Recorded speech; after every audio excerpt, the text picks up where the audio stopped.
The Hall of Doors. My job is to clean an office building whose name is only an address. I am the only cleaner, and it is a long work day taking care of all 4 floors alone. Day in, day out. In Denver, if it matters, which it doesn't. I am expected to make all rooms spotless, with one exception. A hallway that also doesn't have a name, but everyone calls it the Hall of Doors. To give you an idea of the kind of people who work here, I later learned that this is explicitly in reference to the second Rayman game. I am not allowed to enter the Hall of Doors. I get daily reminder texts, in fact. By the way, I know next to nothing about what all these well-dressed office workers actually do. As far as I can tell, they all just sit at their computers frantically typing day in, day out, and when I ask, they just kind of shrug. They never really notice me. They do have meetings in various conference rooms that I have to clean, but I have to wait for them to leave before I can enter, so who knows what they say in there. One time they forgot to erase everything on a whiteboard after one of those meetings. I walked in after everyone left, and there before me was a whole whiteboard all filled up with, I shit you not, the Fibonacci sequence.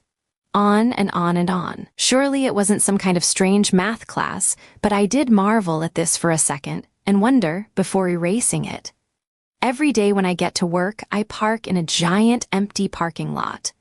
I've been told there's a subterranean parking garage where all the office workers park, but I have not seen it. I also know nothing of how to get to it, which has always irritated me because I clean the whole building, so I should know, right? But when I get to work, all the workers are already here, and they always leave during the part of the day in which I'm going through and cleaning all those conference rooms. Day in, day out. I've genuinely wanted to change the order I clean things in, out of both misery and curiosity, but management is very strict about that. Right? Management. In a first for my cleaning career, I actually work directly for the corporation that owns this building. But as I got this job by answering a spam text out of desperation, I have not actually seen or heard the name of the company. In my interview, the smiling, bald man only asked whether I'm a firstborn. I'm not. If I own any cats, I don't. And whether I can work weekends. I now work 7 days a week. As you can tell, this place is not great with communication, and all those office workers only ever say management. Never name. When they speak English. That is, they have a lot of different native languages from all around the world. I don't even know where this company is headquartered, or where the one they call the CEO is from, because they always go into the Hall of Doors to speak with him. Which brings me to the time I went into the Hall of Doors. It wasn't for a good reason. I knew I'd probably get fired. Maybe I wanted that, but I got it in my head that I needed to see the CEO with my own eyes. With how all these office workers talk about him, I needed proof.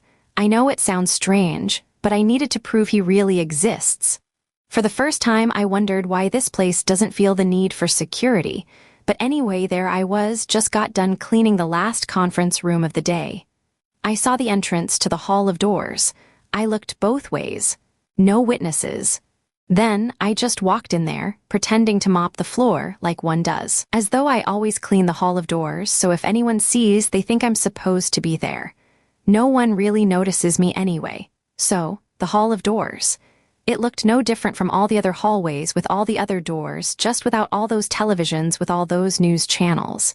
Just as clean somehow. Then I heard voices walking up. Man, can you believe the CEO is coming? Yeah, hey man, the CEO coming here. Imagine.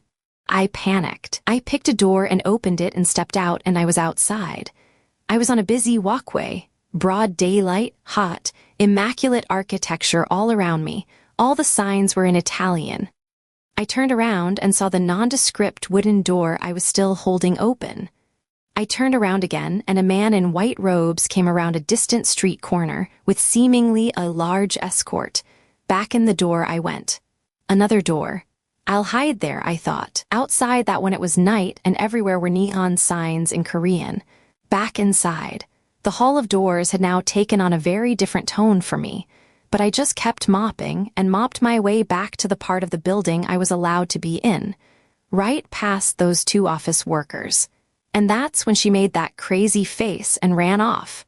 One said to the other, "I mean, I would too," the other replied. If either one noticed me, they made no indication. Like I wasn't even there, like always. Apparently neither one told on me either, because I still work in this building. And I now try as hard as I possibly can to never think about that creepy hallway with all those doors. It was probably a weird dream. If it was real, the world would stop making sense. So here I am, cleaning, day in, day out. Submitted by /u or no difficulty 5985 link comments.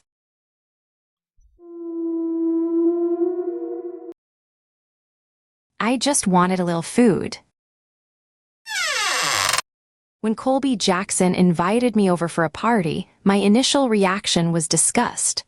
I hadn't seen the guy since high school, and to be honest, I knew he was an asshat even then. There was just one problem.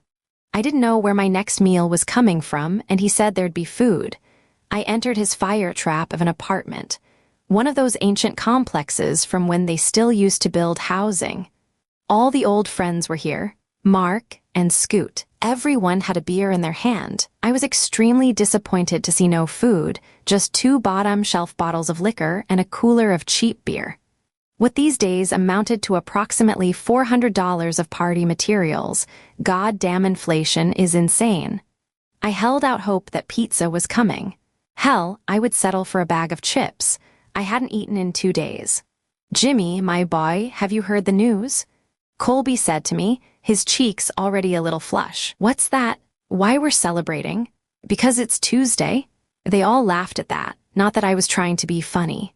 "No," Colby said, "because I am one of the lucky, the distinguished 12% of Americans that are employed." He held his beer up to cheers, and we all took a drink. How he managed that, I have no idea. Colby wasn't exactly a prime example of intellect. Hell, Colby probably would lose a fight with arithmetic. I have been applying for jobs for over a year now. After they cracked AI and half of all jobs went to robots and computers, it's been brutal. The economy is in shambles. "Congrats," I say. "Where are you working then?" "Top secret." And he laughs as he slams his hand down in front of him, hitting nothing. Everyone laughs, and I can't help but feel like I'm missing some inside joke. "What's that?" "My job," Colby says. "I'm paid to push a button." Yeah, really expensive too. Yesterday I pushed the button 57 times, which means I got paid like $20 each time I pushed it.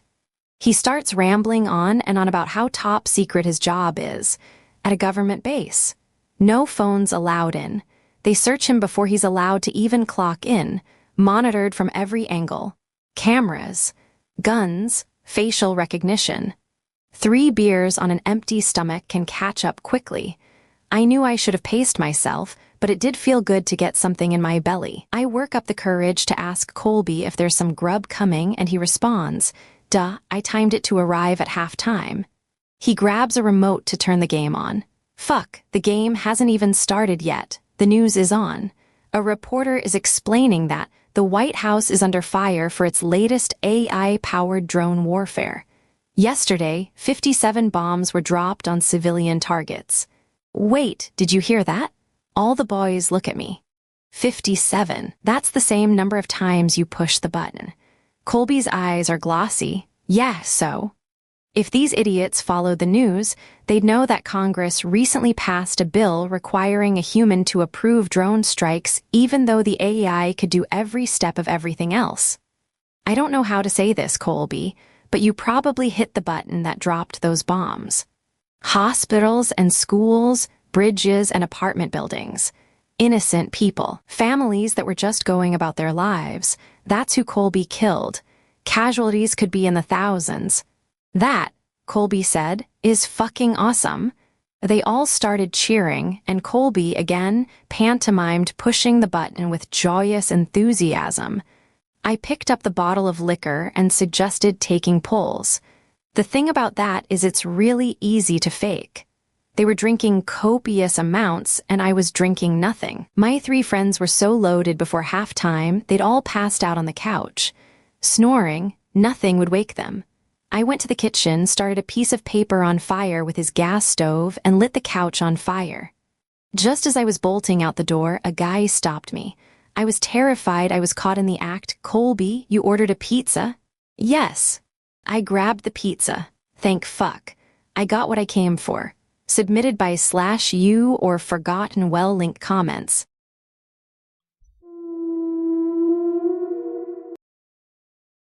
My brother said he could bring things back to life.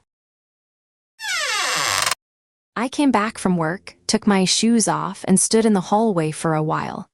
It felt like my eyelids weighed a ton, my head pulsing with an ache. At least that day was over. But for how long? The day after, I'd have to go to work again. It's hard when your family depends on your income too. You can't say no to a shift, you can't take a day off. It's even more frustrating when one part of the family can't even work and your money has to go to them. No, not now. Now's the time to relax. I walked to the kitchen, grabbed a beer out of the fridge, and lay on the couch. The crack of the can was like music to my ears. I took a sniff first. The malty, bready smell made every muscle in my body relax. One sip and the headache was gone. I kicked my feet up and turned on the TV. "Kyle?" Mother yelled from the kitchen. Her voice was scratchy and deep. "What?" "Come watch your brother." I just got off work. She came into the living room. The bags under her eyes had been getting larger. The wrinkles had been getting worse, too. "I've been up since 6, watching your brother." I was at work. I really need a break. She didn't understand anything. "You feed yourself and him off of my work. I pay everything off my pension. You live with us for free, so you help out with your brother. That's the deal." Mother said and walked off. I slammed my beer on the table and got up, banging my feet against the stairs to piss her off. "I'm coming in, Michael," I yelled, not even knocking on his bedroom door. The stench of old food and mold hit my nose instantly. "Brother," Michael said, his eyes lighting up. "What?" "I'm so excited you're home. I got something to tell you. Did some flying doctors give you needles at night again?" Michael shivered. No, they've been leaving me alone." He paused. "God told me that I can resurrect," he whispered. "Sure, Michael." "No, Kyle, for real. I've been waiting all day to show my big brother." Michael got up and lifted his bed. Underneath it, a few cockroaches crawled. He picked one up and put it on the floor. He pressed the cockroach down with one finger and moved his other hand up and down above it while wiggling his fingers. He then took its head and twisted it until it came off. "Jesus, Michael." He then let his finger up. The cockroach zigzagged around the room, running aimlessly, until it disappeared in the vent. Michael sprang up, his hands shaking with excitement. He started dancing around the room, jumping up and down. I let out a deep sigh. They can't survive without. I stopped myself and furrowed my brows. No way this works. I stared at Michael, waiting for him to finish his dance. "Can you resurrect anything, Michael?" "I've only tried the cockroaches, but God said I could." "Wow, that's so cool. You should do it to Mom." His eyes opened, and he stared at me for a second. "Well, Kyle, you've seen what it's done to the cockroach. It was so full of life after. Mom has been so tired lately. I'm sure this could help her. She has been looking tired. Worst case scenario, she just comes back normal and she'll be impressed with what you can do. I don't know. Come on, Michael, do it for her. You just press a button. It will be quick, painless." He stared at the ground. I ran to my room, grabbed the gun from under my bed, and ran right back. "Let's go. Right now?" "Yeah, why wait?" I grabbed Michael's hand, put the gun in it, and put his finger on the trigger. His hand was starting to tremble. Are you sure, Kyle?" "Sure as ever. Let's go. It will be a game just like when we were little boys," I said and ran to the staircase. Michael followed slowly after me. "Shouldn't we tell her first?" No, it will be like a surprise, trust me." We walked to the downstairs floor. Mother was sitting on the couch watching TV. I put a finger over my lips and pointed at her. Michael swallowed and slowly walked towards her. My eyes were locked on him. My heart beat faster. Michael took a few steps and stopped right behind Mother. He looked back one more time, his eyes wide, his lips trembling. I nodded hard and pointed at Mother. Michael took a deep breath and put his left hand above her, moving it up and down, wiggling his fingers. He then put the pistol towards her head, held his breath, and pressed the trigger. The pistol recoiled back, almost hitting him in his face. Mother's head immediately dropped. A stream of blood began pouring out of the hole in her head. The smell of copper and gunpowder was in the air. My stomach twisted. I could feel my lunch coming up. Mom, Michael said. Michael grabbed Mother's shoulder and began shaking her, but her head would only go as the shakes did, moving back and forth. Mom! He screamed and turned back with tears rolling down his cheeks. Kyle, how? I turned around and ran out of the house. Help, my brother killed my mother. I yelled, running up and down the street. Submitted by /U or Ab Kane 667 link comments.